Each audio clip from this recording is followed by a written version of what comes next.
Assalamualaikum warahmatullahi wabarakatuh. Waalaikumsalam warahmatullahi Bismillahirrahmanirrahim.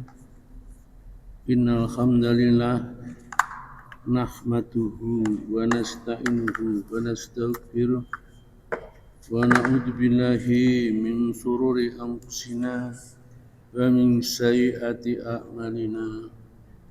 May yahdihillahu fala mudilla lahu wa may yudlil fala hadiya lahu.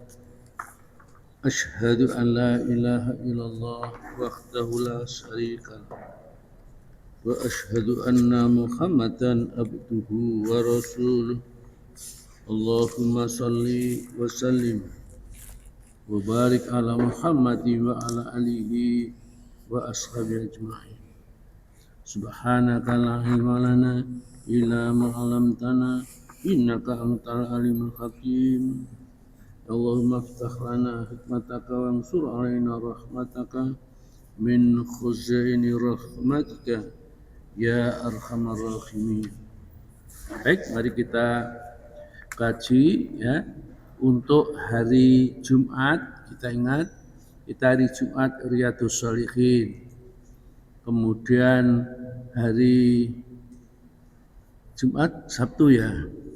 Satu malam itu kitab fikih, kemudian minggu malam kalau ada itu ya, itu kita isi dengan tafsir Al-Quran dan kita belajar bagaimana ya kita bisa membaca Al-Quran langsung mengerti.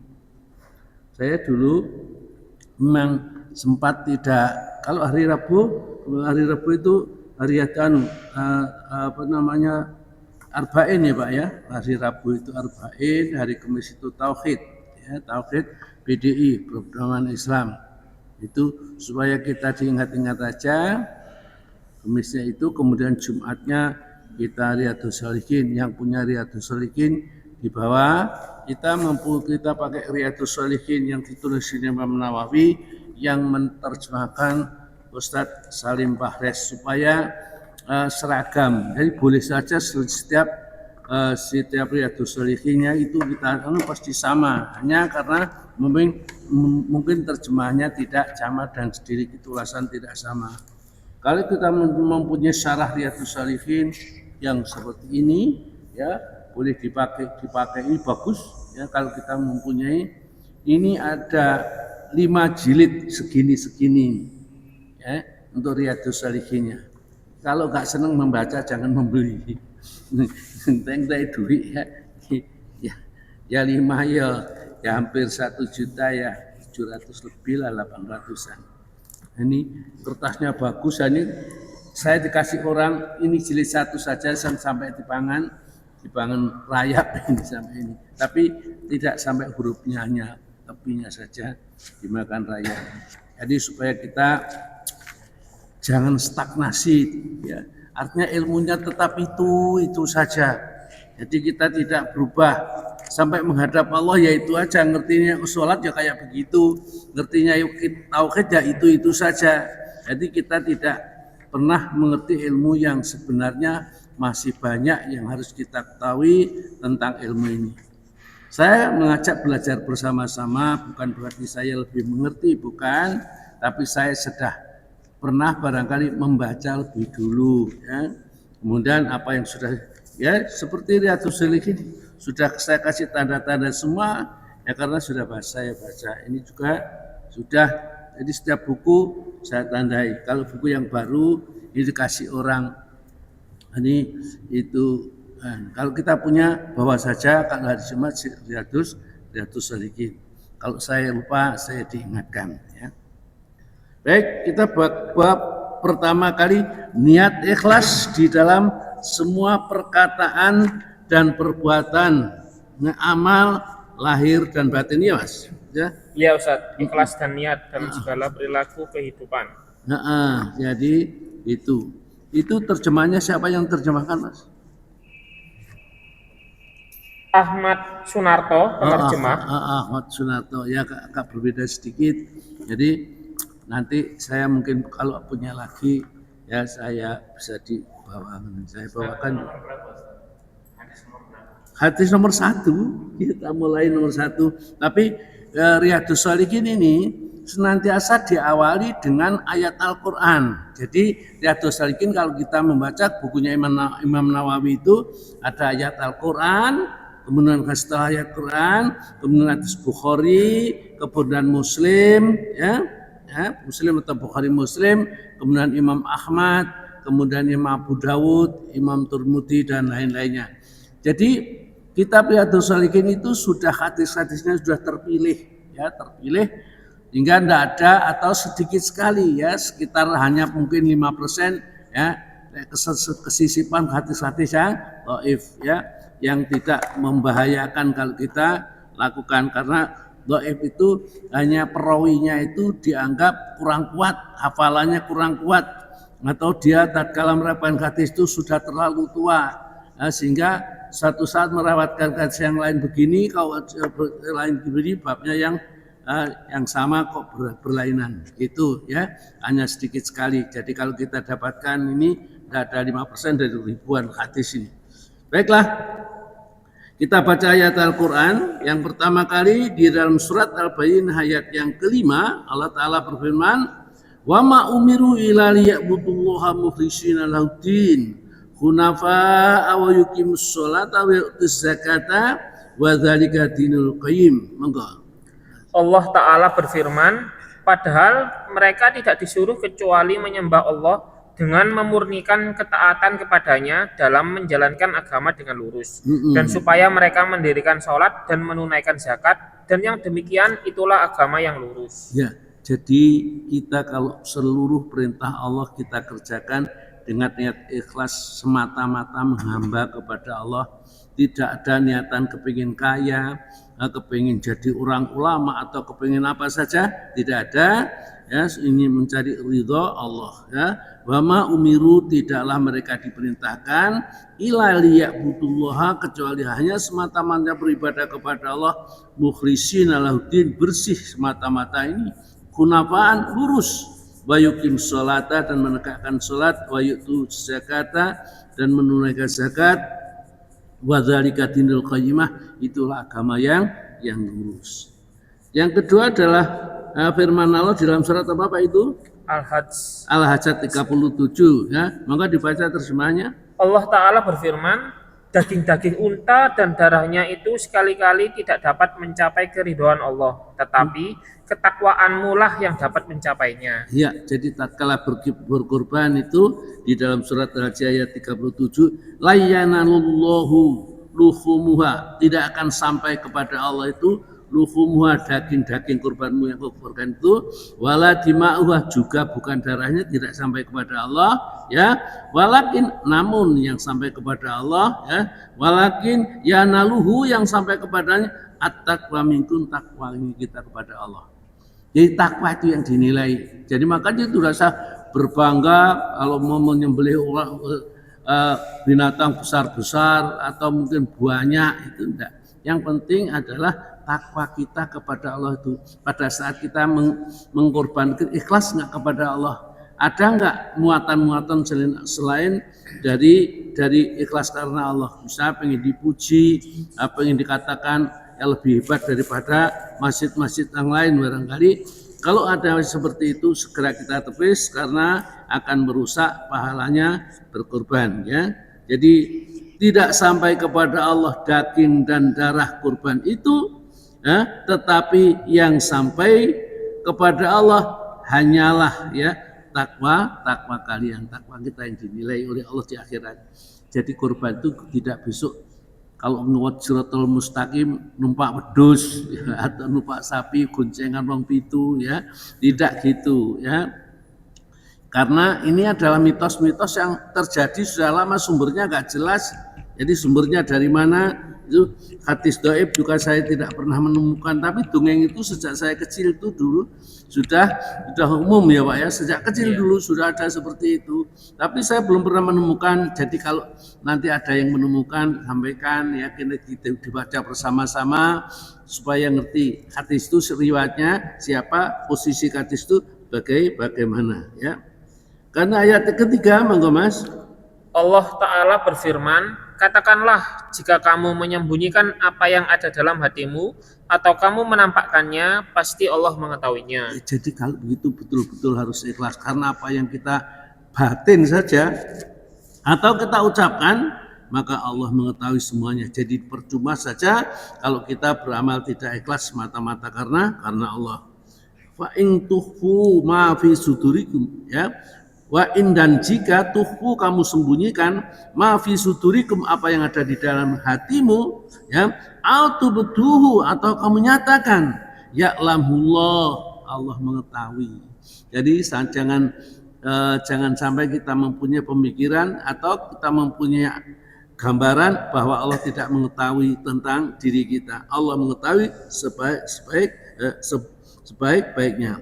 Dari ketiga ayat itu nyata benar betapa pentingnya peranan niat dan ikhlas di dalam segala amal perbuatan ibadat yang berupa syiar-syiar atau bukti taat kita kepada Allah. Hadis nomor 1, monggo dibaca Mas. Dari Amirul Mukminin Abu Hafs Umar bin Khattab bin Nufail bin Abdul Uzza bin Riyah bin Abdullah bin Hurd bin Razah bin Adi bin Ka'ab bin Luai bin Ghalib al-Quraisy al-Adawi radhiyallahu anhu, ia berkata, saya mendengar Rasulullah SAW bersabda, setiap amal disertai dengan niat. Setiap amal seseorang tergantung dengan apa yang diniatkannya.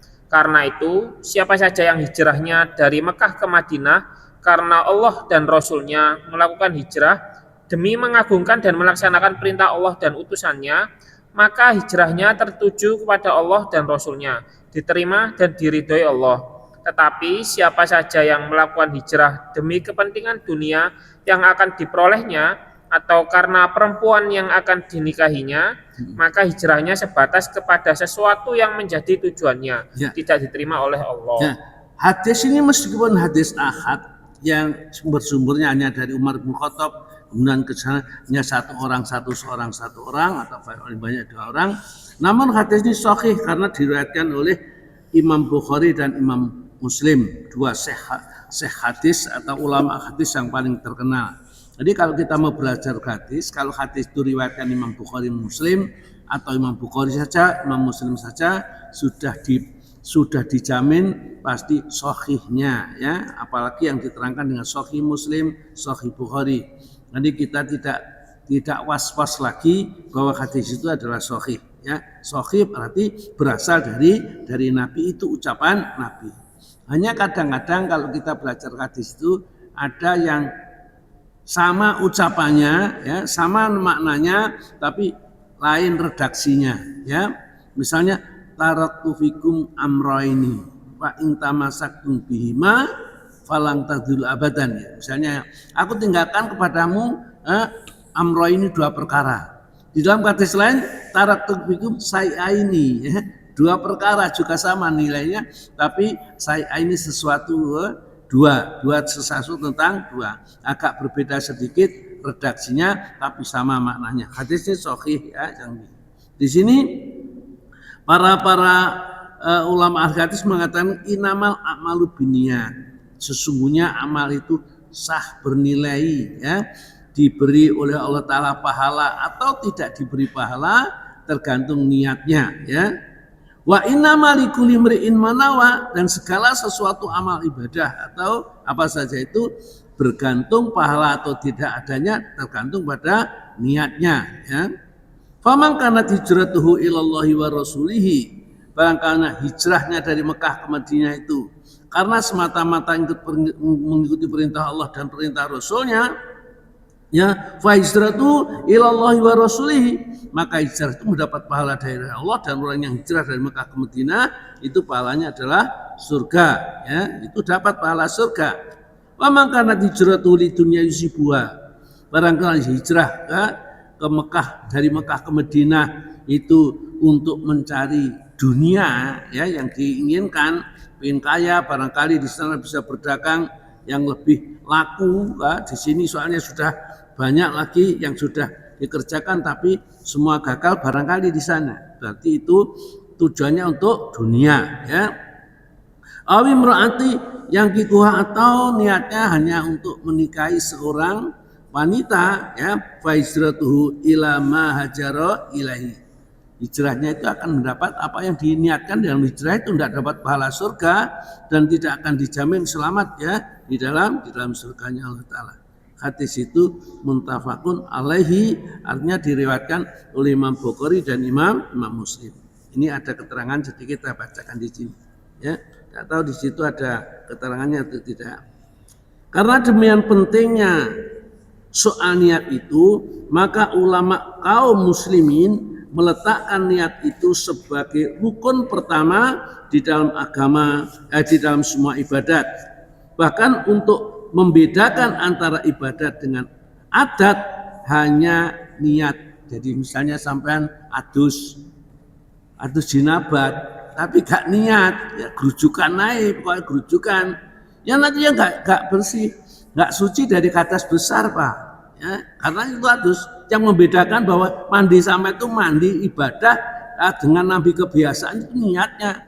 Saya niat untuk melakukan mandi ini adalah mandi janabah. Pada niat itu tetap tempatnya di dalam hati, tidak ada hubungannya dengan ucapan. Seperti sholat, berdiri, ya, kemudian mengatakan sholi, fardol, sunatan dan lain-lainnya tidak disyariatkan. Bahkan sebagian ulama mengatakan mengucapkannya ini, ya, dan itu dianggap ibadah, maka itu suatu perbuatan bid'ah di dalam agama yang mestinya harus dihindari oleh setiap muslim, ya. Nggak ada, kalau sudah masalah ibadah hanya yang dicontohkan Nabi, yang dikerjakan oleh Nabi dan para sahabat yang boleh kita amalkan. Saya ulangi lagi di sini seperti itu, ya. Jadi yang membedakan adat dengan ibadat adalah tergantung pada niatnya, ya. Ustaz mau tanya, Ustaz. Monggo. Kalau misal niatnya itu ganda gitu, Mas. Niatnya apa? Niatnya ganda. Artinya misalkan saya niat hijrah sambil berniat mencari istri gitu gimana? Iya. Ya, yang kuat niatnya apa lho, Pak? Ya, yang ada kepahalanya itu niatnya adalah niat karena ikhlas karena Allah.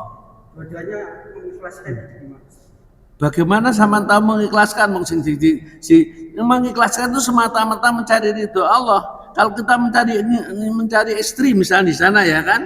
Ya, yang dapatnya istri itu sudah, ya, tidak dapat pahala tapi dapat istri. Maka faman kana hijratu ilallahi wa rasulihi, barangkali hijrahnya itu karena Allah dan Rasulnya, fa hijratu ilallahi wa rasulihi, maka hijrahnya mendapat pahala dari Allah, ya, karena niatnya karena Allah dan Rasulnya. Kalau niatnya ada wa makana hijratu liyud dunya yusibwa, kalau itu adalah dunia yang dikerjakannya, awi imraati yang kikuha atau wanita yang ingin dinikahinya, wa isuri ila ma hajara ilahi, hijrahnya ya itu dapat itu saja. Bagaimana kalau niatnya ganda?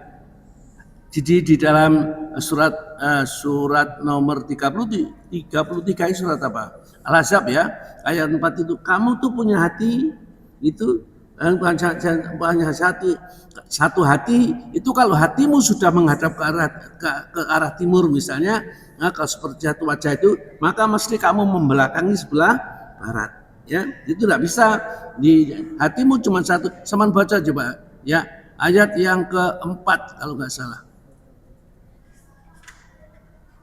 Ya, bacakan, Ustaz. Ya. Allah tidak menjadikan bagi seseorang dua hati dalam rogganya, dan Dia tidak menjadikan istri-istrimu yang kamu zina itu sebagai ibumu, dan Dia tidak menjadikan anak angkatmu sebagai anak kandungmu. Yang demikian itu hanyalah perkataan di mulutmu saja. Allah Maha mengatakan yang sebenarnya, dan Dia menunjukkan jalan yang benar. Ya, artinya di situ ayat itu menunjukkan uang mendihar istrinya. Dulu itu kalau mengatakan istrinya itu kamu seperti punggung ibuku, itu berarti sudah talak 3, Pak.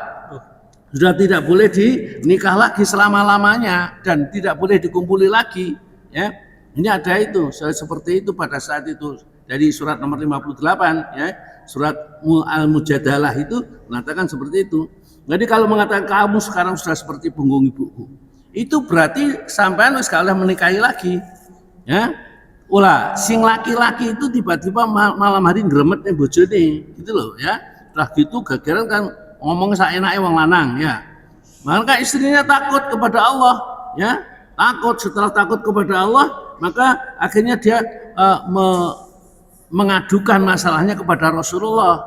Bagaimana Rasulullah? Kamu itu sudah tidak halal baginya, sudah haram, tidak boleh seperti anak itu mengumpul ibunya diharamkan. Tapi dia tidak mengutarakan kata-kata talak ya Rasulullah. Ya, terus Rasulullah tidak menjawabnya. Turunlah ayat 1 surat Mujadalah. Qad sami Allahu qala allati tujadiluna fi zauji ya hantat saki ilallah ya mengadukan kepada Allah. Wallahu yasma'u takawurakuma dan Allah itu mendengar antara soal jawab antara Nabi dengan kaulah itu ya itu yang di hari ini. Maka akhirnya apa? Disuruh untuk menghalalkan bisa kalah lagi istrinya, disuruh satu puasa 2 bulan berturut-turut. Ya. Setelah dia enggak kuat. Kalau begitu enggak kuat puasa, memerdekakan seorang budak. Ya sendirian tidak mampu ya padahal anaknya sudah banyak. Gimana suruh memberi makan 60 orang miskin. Nah, turun ayat ini lagi bahwa ibumu itu bukan istrimu itu bukan ibumu saja, ibumu yang melahirkan kamu, sedang istrinya enggak melahirkan, maka istri itu bukan ibunya ya, seperti akan turunnya. Kamu hanya punya satu di dalam rongga dadamu ada satu hati. Kalau hatimu sudah menghadap kepada akhirat, kamu pusatkan kepada kepentingan akhirat, dunia mesti di belakang, Pak, enggak penting. Kalau kita sudah menghadapkan kepada dunia, akhiratnya sudah akan ketinggalan. Dari mana yang kita beratkan, apakah dunia ataukah akhirat? Ya seperti manusia tidak bisa podo-podo senengi. Memang di dalam doa itu Rabbana atina fid dunya hasanah wa fil akhirati hasanata wa qina adzabannar. Kan gitu ya. Tapi enggak bisa ya, tingkatan para sahabat saja tidak bisa. Antara dunia dan akhirat itu sejajar itu tidak bisa. Pasti akan lebih cenderung salah satunya. Kalau tidak dunianya ya akhiratnya. Itu adalah suatu sunatullah yang sudah wajar sejak dulu terjadi seperti itu. Dan enggak dosa sebenarnya kalau kewajiban kita terhadap Allah itu tetap dipenuhi. Ya, jadi inilah niat yang pertama ini. Kemudian saya bacakan kandungan hadisnya ini. Masih ada di sini ya. Hakikat niat atau ini juga para ulama merinci niat itu pada 5 macam. 1 hakikat, 2 tempat, 3 hukum, 5 masa, dan 4 adalah syariat. Yang pertama, ya, hakikat niat ialah sengaja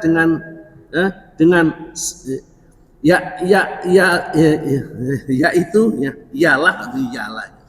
Hakikat niat ialah sengaja ya, dengan sengaja mengerjakan sesuatu berbarengan dengan perbuatan. Dan niat mengerjakan sesuatu bareng dengan perbuatan.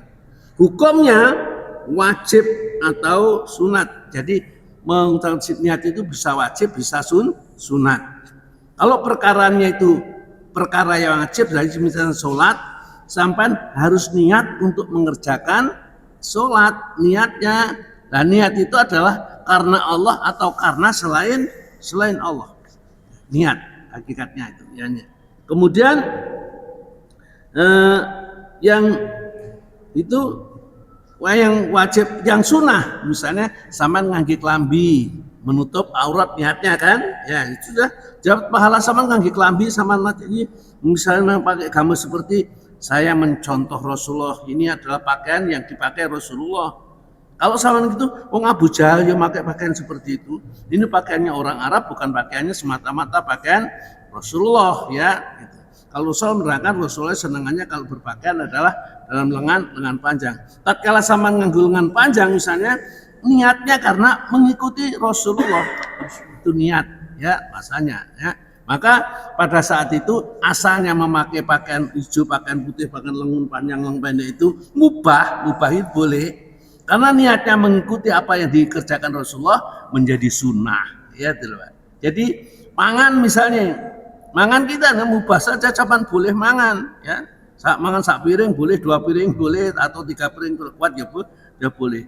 Tapi kalau niatnya mangan itu warak ya sudah dapat warak saja, tidak dapat pahala.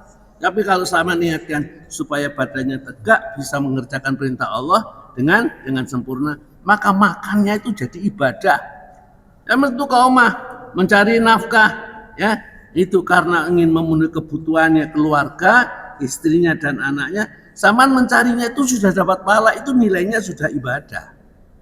Gitu. Ya, maka itu pentingnya niat, jadi peranan niat itu sangat besar sekali. Ya. Kemudian tempat niat. Tempatnya niat di dalam hati, nggak ada hubungannya dengan lisan. Jadi sampai untuk melakukan misalnya dari rumah pergi ke masjid sini ya, niatnya mesti kate sholat pak, nggak mungkin kate bal-balan. Nah, sini pasti sholat. Jadi nggak usah aku pergi ke masjid pakai sandal ini ya, niatnya untuk sholat berjamaah nggak usah niat. Begitupun juga kalau kita berdiri nggak usah kita tembung niat memberitahu sama Allah. Seakan-akan Allah tidak tahu ya, aku sholat maghrib 3 rakaat dengan menghadap kiblat ya, karena wajib karena Allah Ta'ala ya, aku menjadi imam atau aku mungkin tidak usah ya, karena kenapa? Nabi tidak mengajarkan masalahnya itu ya, bukan karena yang lain itu, Nabi tidak mengerjakan dan bentuknya ibadah itu hanya boleh dikerjakan kalau itu perintah Allah. Kalau sudah tahu perintah Allah kita kerjakan sesuai dengan contohnya Rasulullah SAW. Teruskan ya tempatnya. Masa niat, kapan niat itu mulai ada? Pada permulaan melakukan perbuatan. Tapi di dalam Allahu Akbar itu para ulama mensyariatkan niat itu di saat itu. Tapi sebenarnya sebagian ulama yang lain kita sudah berangkat dari rumah sudah niat sholat ya sudah, itu sudah mencukupi. Tapi yang tepat menurut sebagian ulama namanya fikih ya Pak ya. Ada yang berbeda-beda ini. Ya, saat kita Allahu Akbar konsentrasikan kita sedang niat untuk menghadap Allah Subhanahu wa Ta'ala dengan mengerjakan sholat ini. Syarat niat untuk tujuan amal kebaikan. Nggak boleh kita niat santet, nenung, jengges, medeng, seher ya untuk mencelakai orang, itu tidak boleh. Niatnya yang seperti itu. Saya baca di sini di dalam kitab Syarah Riyadhus Shalihin, saya baca ini karena supaya kita mempunyai pengetahuan yang banyak. Niat menjadi keharusan dalam suatu perbuatan, baik perbuatan itu merupakan tujuan utama seperti sholat misalnya, maupun sekedar sarana saja. Ya, misalnya wudhu ke sarana saja kan Pak untuk sholat. Jadi wudhu itu kalau tidak untuk sholat ya tidak ada manfaat ya, tidak ada kecuali wudhu sunat untuk zikir, baca Quran dan lain-lainnya ya Pak ya. Tapi pokok utama wudhu itu kalau kita mau sholat. Kalau kita tidak sholat gak wudhu gak apa-apa. Segala macam perbuatan selain sholat tidak diharuskan untuk wudhu. Ya termasuk tawaf. Tawaf itu juga tidak diharuskan untuk wudhu. Dalam keadaan tidak wudhu pun beratas kecil boleh. Tapi sejak dulu saya pikir itu ya bahkan untuk tawaf itu harus suci, dari kata kecil harus besar. Bahkan kalau batal di saat itu lama menegeri wong gini ya. Karena nggak ngerti saja ya. Tidak padahal masih batal nggak apa-apa. Karena sejak dulu itu ribuan bahkan jutaan orang tawaf itu, apalagi tawaf kudum atau apalagi tawaf ifadah ya, pada saat misalnya orangnya itu suka nggak mungkin sakmono wangi suci kabeh ya, mesti ada yang nggak suci batal wudhu dan lain-lainnya. Wong setuwek kadang-kadang melangkah kiri berat kadang-kadang seperti tapi Rasulullah tidak pernah mengatakan kalau kamu batal wudhunya hendaklah kamu wudhu untuk melanjutkan tawaf, tidak pernah ya. Ini pentingnya Jadi saya sendiri tidak mendapati perbedaan pendapat di kalangan ulama mengenai persyaratan niat, terkecuali pada perbuatan yang sifatnya sekedar sarana atau perantara. Adapun mengenai persyaratan niat pada perbuatan yang menjadi maksud dan tujuan utama, mereka satu kata atau sepakat, ya. Perbedaan pendapat jika terjadi dalam pernyataan niat pada awal perbuatan. Jadi ada yang tengah-tengah perbuatan, di awal perbuatan, apa yang sebelum perbuatan. Niat itu tempatnya dalam hati, hingga tidak perlu dilafatkan dengan lisan atau perkataan. Demikianlah kesepakatan para ulama di dalam semua ibadah yang disyariatkan seperti taharah, sholat, zakat, puasa, haji, kurban, semua itu niatnya karena Allah. Harus berniat, Pak, membebaskan budak, ya, kemudian nyaur utang, ya, niat nyaur utang, ya, gitu. Kemudian amal-amal soleh harus disertai dengan niat yang baik. Niat yang baik tidak akan bisa mengubah kemungkaran menjadi kebaikan. Jadi niat yang baik itu, sedekah itu kan baik ya Pak ya, bantu orang itu kan baik. Tapi lah asal yang rampok mari ngono duit dibagi-bagikan fakir miskin, enggak sah Pak ya. Niatnya kan baik, tapi caranya salah dengan rampok, dengan korupsi. Maka dari ini bahaya uang korupsi itu Pak. Ya apa caranya membersihkan bagi orang yang sudah korupsi. Uang itu harus dikembalikan kepada yang berhak, ya, yang dikorupsi bujuk itu. Jadi kalau aku sama Pak Edi itu pernah hutang, ya, saya harus mengalih hutang Pak Edi itu dan ya melunasi dan harus minta halalnya ada kalau ada keterlambatan. Nah, seperti itu, ya, niatnya. Ustaz, kalau korupsi jelas ada yang dirugikan Ustaz. Apa? Kalau korupsi, biasanya kan kalau pejabat misalnya terus terang itu kan ambil sebagian uang untuk dirinya sendiri kan gitu ya, pokoknya negara. Tapi kalau kolusi gimana Ustaz? Nah iya kolusi itu sing susah. Sekarang dadi istri kedua, ya, ketiga, dadi omah, dadi sawah, ya, dadi nyoko uang barang misalnya, ya apa jadi seperti itu. Duit itu padahal duit korupsi. Pada satu suap saja kata Nabi kita, teman makan sak puluhan bening cangkem, ya. Jadi dagingnya itu harus dibakar dulu di dalam neraka. Tidak ada lagi tempat kecuali neraka. Itulah beratnya. Abot Pak, lek wong iku korupsi. Maka dene wong sing pejabat gak gelem ngaji ku korupsi ini kon balik nih dimiskinkan ya. Ya apa? Ya harus dikembalikan kepada siapa dia korupsi. Ya kalau masalah suap atau kolusi Ustaz. Ya? Kolusi itu atau apa ya saya itu? Pokoknya nggak sah secara hukum gitu ya. Ya. Tapi kan hanya misalnya contohnya saya buat kebijakan itu bagus, sebenarnya anggota DPR ya, buat peraturan yang menguntungkan hanya sebagian pihak, dan dia itu ngasih uang ke saya kan, kolusi kan, ngasih uang ke saya. Ya itu, jadi mengesahkan hukum itu dengan membayar Pak ya. Iya. Ya haram lah Pak, hasil hukum yang dihasilkan itu haram. Jadi akhirnya apa? Membolehkan ini, melarang ini, karena itu seperti itu. Ya, itu akhirnya karena pada saat mengesahkan hukum itu orang-orang itu sing setuju dia ini membayar kalau dia ini desain hukum, akhirnya apa? Akhirnya dia ini yang menciptakan hukum itu dapat duit banyak. Ya itu kan tidak boleh.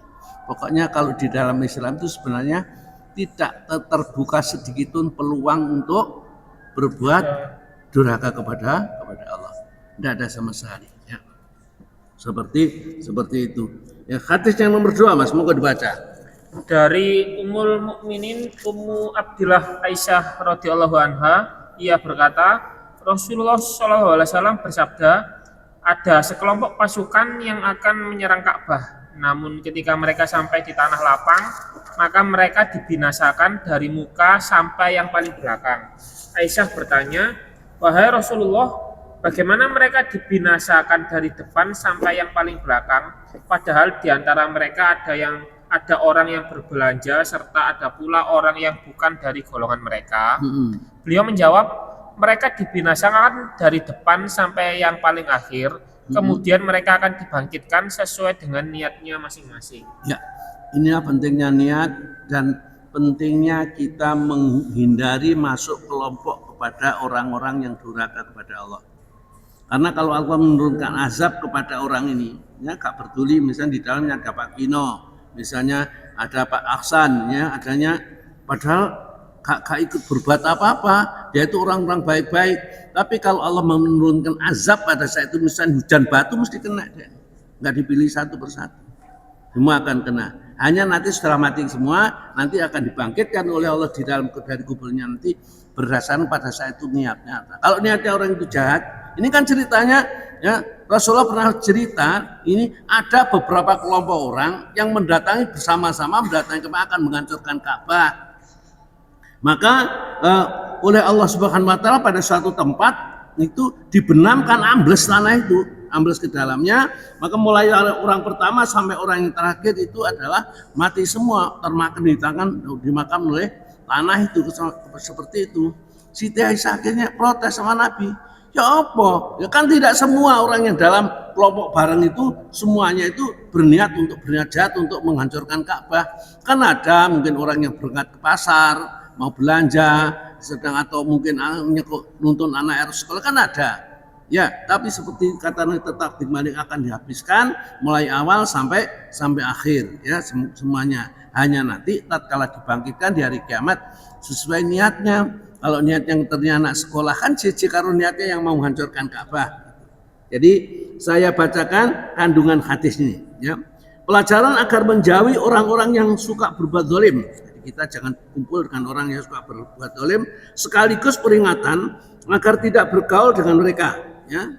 Enggak boleh ataupun bergabung dengan perkumpulan orang-orang jahat dan semisalnya. Jadi hati-hati Pak. Kelompok kita kalau kelompok orang jahat, ya, kelompok orang-orang ya tukang ngubah agama, ya, agama itu menjadi agama tauhid, menjadi agama syirik, ya. Nanti kita akan mendapatkan siksa seperti mereka dapat siksa. Hal ini supaya kita tidak turut terkena siksaan yang ditimpakan kepada mereka. Siapa saja yang bergabung dengan suatu kaum secara sukarela dalam melakukan suatu kemaksiatan, maka dosa dan siksaan dari Allah akan ditimpakan kepada mereka semuanya. Inilah ya, hati-hati kita, ya. Jangan sampai mengikuti omong yang salah gitu. Maka kenapa saya selalu bawakan dengan kitab-kitab ini supaya kita tahu pedomannya, kita Al-Quran Sunnah.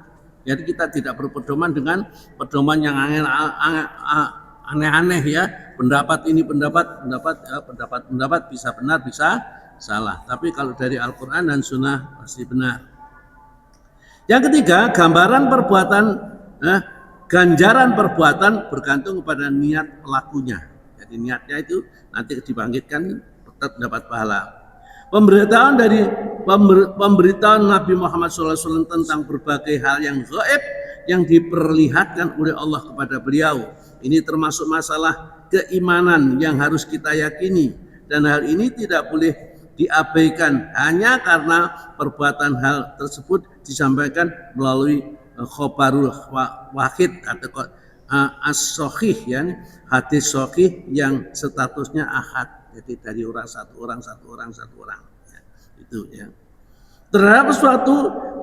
Terdapat sesuatu yang menjadi pangkal ketidakjelasan di dalam hadis tersebut di atas, yaitu ketidakpahaman Ummul Mukminin Aisyah mengenai penimpaan siksa, ya.